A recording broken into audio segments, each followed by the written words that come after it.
Don't you know what you have done?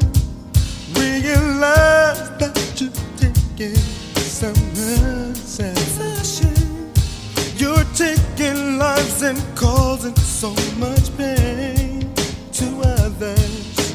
For your hurt, they're not to blame. I can understand you call yourself a man with a gun in your hand, killing people in the land. How's it going, everybody? This is Soul Time Productions. Today I got a very special video for y'all, man. We're going to be talking about the El Monte Flores criminal street gang found in the San Gabriel Valley, right? Well, it's a very old criminal street gang. It's been around since the 40s. It's estimated that they have around 1,000 members. This gang is a very dangerous gang. They're nothing to play with. You must tread lightly when you're walking through the neighborhood. You must show respect, man. These guys been around for a long time, almost 80 years. You know, they've been established, and they got a very famous rapper coming from that area. His name is Shady Boy. In my opinion, he's one of the best gangster rappers there is right now. He's got jams like 513-6. He's got the one Everybody Goes Away, Another Empty Bottle. He's got some more gangster beats, right? Some raps and shit. They're pretty cool. Check him out. Shout out to him. He's currently locked up right now. I don't know if he already got out or he's gonna get out soon. But hopefully he's out soon, man, because, you know, jail ain't nothing to play with. El Monte Flores, also known as EMF, is a Mexican-American criminal street gang based in California.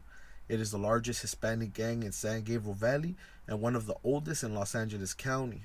It was established around 1940, 1950, almost 80 years ago in El Monte, California, and San Gabriel Valley. You know, they're also found in South El Monte, and their activities involve drug trafficking, assault, robbery, extortion, arms trafficking, theft, murder, hate crimes, racketeering, money laundering, and fraud.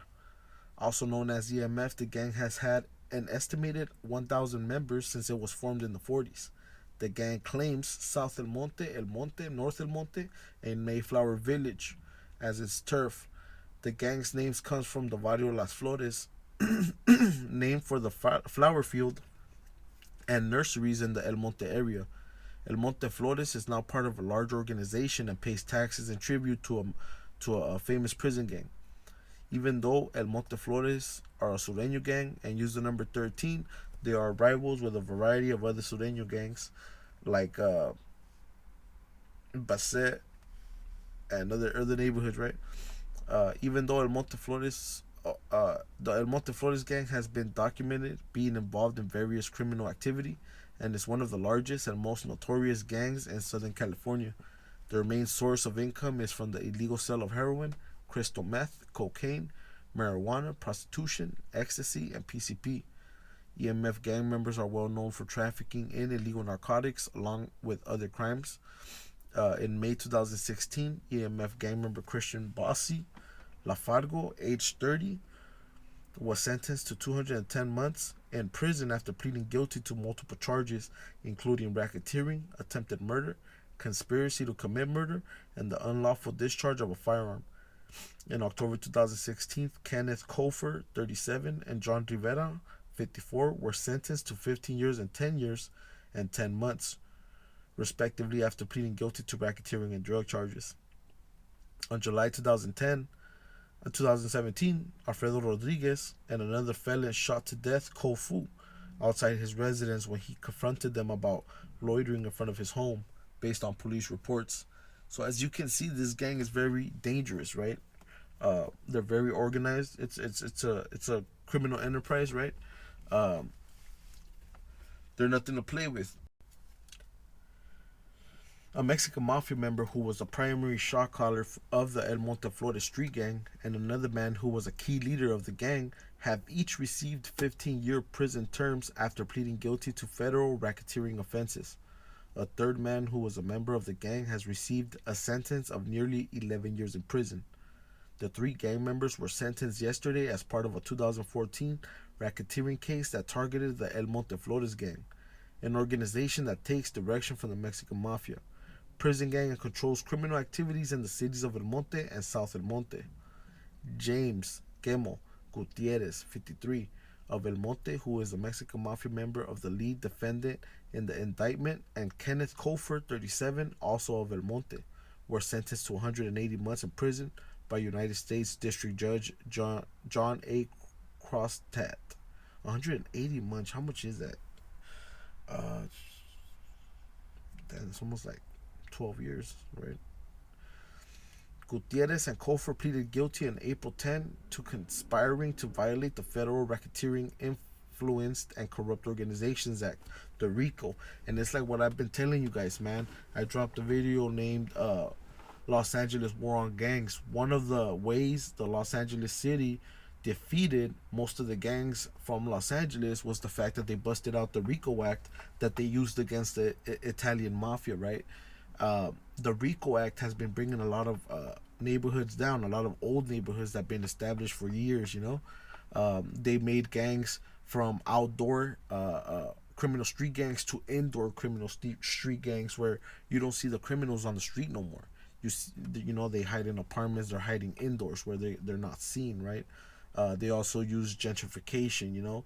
They brought in people with money, people from different races to live in the hoods and push everybody out, right? And we're seeing that today in every neighborhood. And you know what? Pretty soon they might end up causing so much gentrification that pretty soon these neighborhoods aren't going to be around no more, you know. It's just crazy how all that works. They also each pleaded guilty to conspiring to distribute controlled substances, including methamphetamine and heroin, and conspiring to launder money.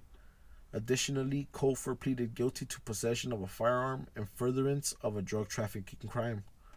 The third gang member sentenced yesterday, John Rivera, 54, of El Monte, pleaded guilty in December 2015 to conspiring to violate the RICO Act and conspiring to distribute narcotics. Judge Crostat ordered Rivera to serve 130 months in prison. The RICO indictment alleged that members of the El Monte Flores gang committed crimes that included acts of violence, ranging from battery to murder, drug trafficking, robbery, burglary, carjacking, witness intimidation, kidnapping, weapons trafficking, credit card fraud, identity theft, and money laundering.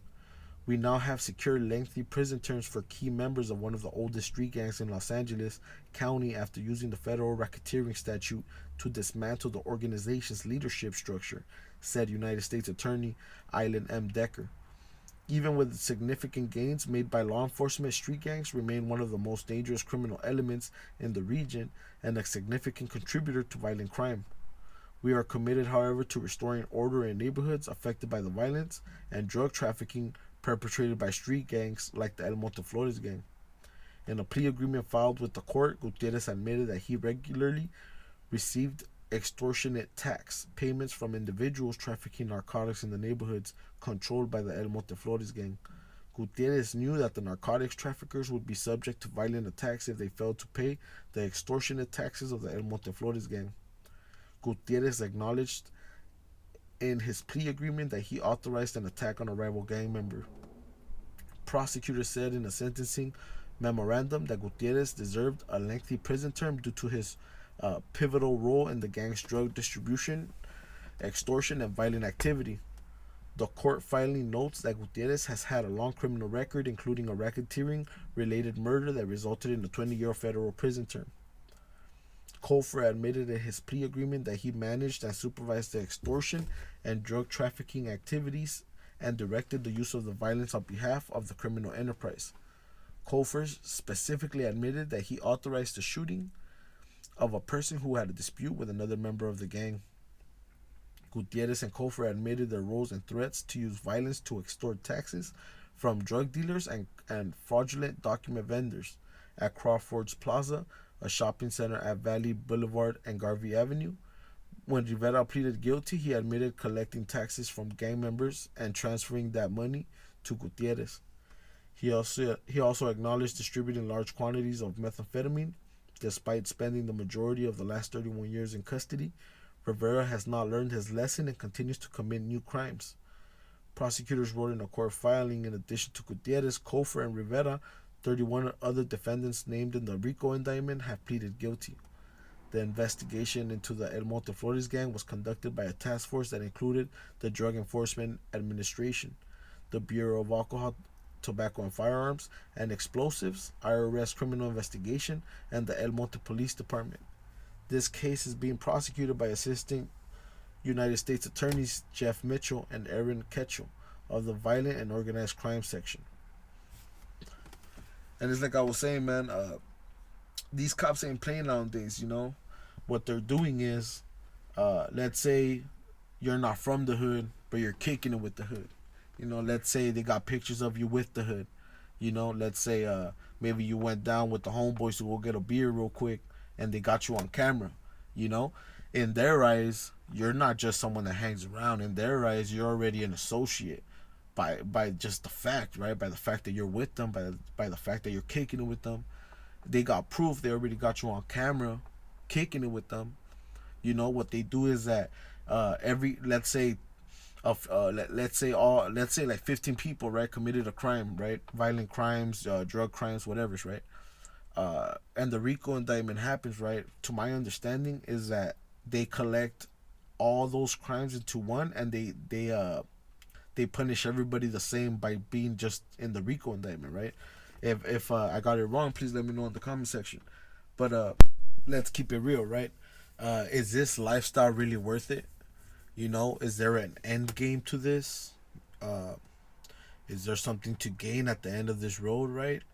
I know it's a glamorized, you know, it looks cool in the videos, you know, you see everybody on video throwing gang signs and flashing guns and you know, representing and doing all this and that. But at the end of the day, you guys need to remember, man, when the RICO happens, all those videos, all those faces, all those kids, all these youth that are just trying to be the biggest gangster, right?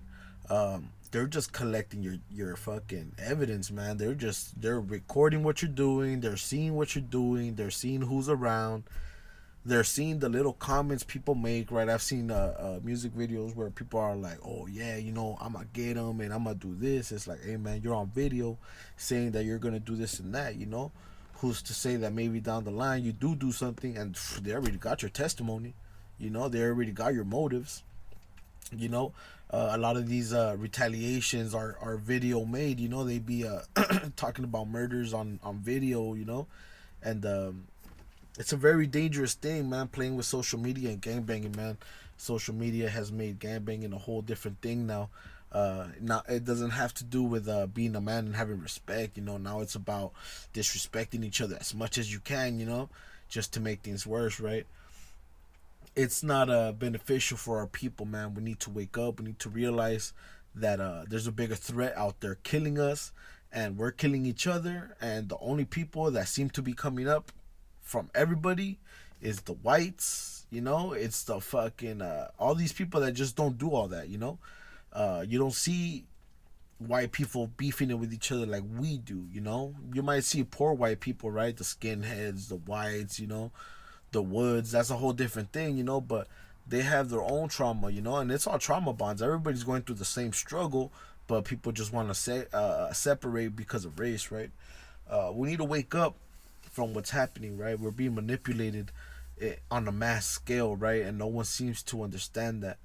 And until we do, we're not going to learn, right? We're just repeating what the last generation did and causing the same conflict, causing the same pain to our own people. We're not getting nowhere by fighting with each other. We need to unite as a people, you know. We need to unite as a whole, right? We're stronger by numbers, you know. I've heard a saying that says, he who has a weapon and knows how to put it away and knows how to use it and when to use it will be the one that controls at the end, right? I don't know how it goes. It's something like that, but you guys get my point. With that being said, I'm going to end this quick little video. I hope you guys have a safe night. Stay aware of your surroundings, my people. For you youngsters out there, stay away from the bullshit. Stop fucking around. And let's get that money. I'm going to put a song at the end of this video. I hope you guys like it. Please give me a thumbs up, like, subscribe to my channel. If not, I ain't tripping. Just be safe, my people.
is your best friend, and it's gotten so you can't pretend. Your tears keep giving you away, but you're praying for a better day. Why should I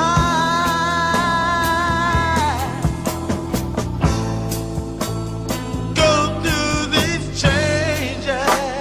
Yeah, but they don't dig the urgency. Yeah, that this is an emergency. Yeah, so make it hurt.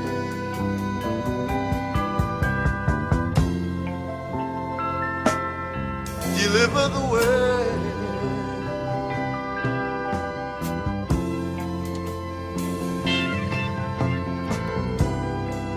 That lonely, lonely feeling,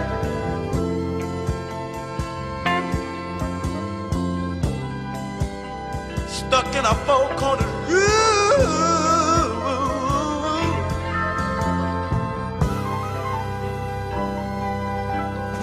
I gotta get out of this place. That's what torment will